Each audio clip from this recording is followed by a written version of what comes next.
I'm here today with Kyle, who's got a... Yes, competition package 2016 M3. Nice. And I've had a lot of questions about the competition pack, so it's interesting to do a video on it. Because it's, what, $5,000, isn't it? $5,500. $5,500. Yeah. So at first glance, you think, oh, that's a lot of money. But you actually get a lot for it, don't you? You do. It's a lot of little changes. You have the BMW style 666 wheels. Honestly, at first, I wasn't super into them. Yeah. Once the car came in, though, it's really kind of swayed me. I think I still prefer your stock 19s. But these are 20 inches, aren't they? These are 20s. Wow. Yeah. And a little bit thicker as well. I think it runs a 285 section rear tire, which is a lot of tire on this car. Do you get this? Is this standard, the black? Yeah, so you also get the black grille, the black, I want to call it a side scuttle, that's what Mini would call it. Right. The black design, and also the black M3 badge on the back. Right. Oh, okay. So any other external changes?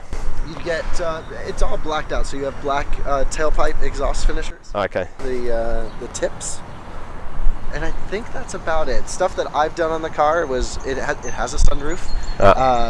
Oh, you blacked out the top yourself? I blacked out the top. I had Enthusiast Details do it. That looks great, doesn't it? Yeah, it's vinyl. It's ceramic coated on top, so it's still smooth like paint. It's very cool. Yeah. You wouldn't be able to tell it's vinyl. And on the inside, I notice immediately the seat belt. Yep, the front seat belts have it. The rears don't, unfortunately. So just the front seat belts have the stripe. It's worth the $5,500 right there. That's why I like it. And then also you have the holes in the seats as well. Okay, yeah, so different seats. Now I just drove this car, and boy, it just feels so much more comfortable than my car. And that's what I noticed too. I expected to get in it. I was the first one to take delivery in North America of the competition package. Yeah. So I expected it to feel, rough and tough and sort of like a GT3. I'd heard that the suspension setup is stiffer. That's but I've actually found it softer. Yeah, in comfort mode, and I just drove your car. Yeah. Your car was definitely firmer than this. Right, so... This has larger wheels, less tire. Yeah. You would think it would be much rougher. Yeah, definitely more comfortable. Mm-hmm. And so there's a performance change, 25 horsepower, is it? Yeah, so US gets 444 horsepower, Europe gets 450. Yep. I just drove your car, and driving them back to back, I didn't really feel too much. The only time I felt that maybe your car was slightly slower was around 3,500, 4,000 RPM. Right. Nailed it, and that's where I was expecting a little bit more just from being used to this car. Yeah, I just drove it, and I didn't feel too much change. Yeah, I guess because there's no change in the torque, you're not feeling a lot of difference, are you? I'm fine either way, I think. I prefer this for track driving, though, the ZCP. So you do a bit of track driving in it? Yeah, nice. I've been to Thompson Speedway in Connecticut.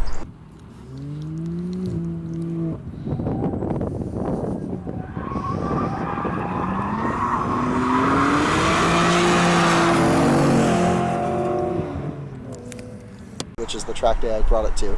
And it's a short track, not very long.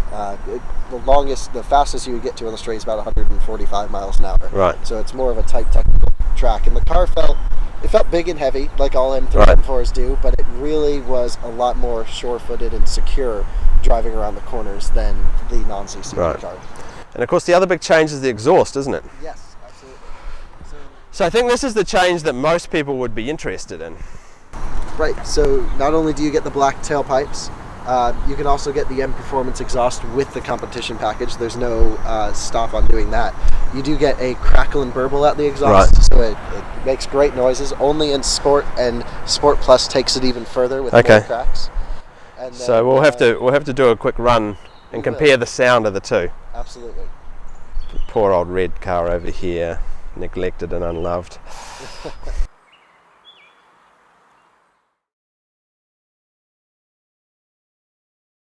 Now we're in Sport Plus.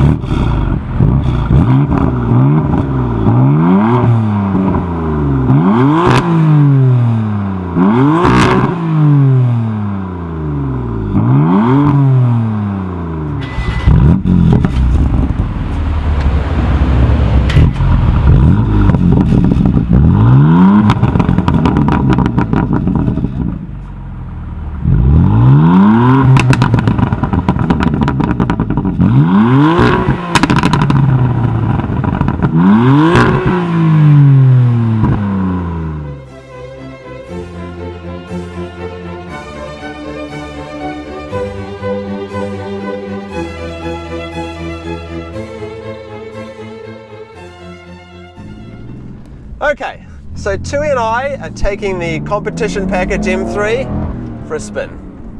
I don't normally put Tui in other people's cars, but Kyle was kind enough to offer to let Tui come along for the ride. So she's sliding around in the back seat there. The two things I noticed the most about the changes with the competition package is the comfort and the sound. Everything else is much the same. The comfort, I was told that the suspension was stiffer with the competition package, but I find when I've got it in comfort mode, this is a far more comfortable, less rigid car than my M4 in comfort mode. And Kyle backed me up on that. When he was driving my M4, he was going, wow, this is a really stiff car. And the other thing is the noise. I'll do a comparison here with the noise from the rear of this car and the rear of my M4. Definitely the new exhaust sounds better.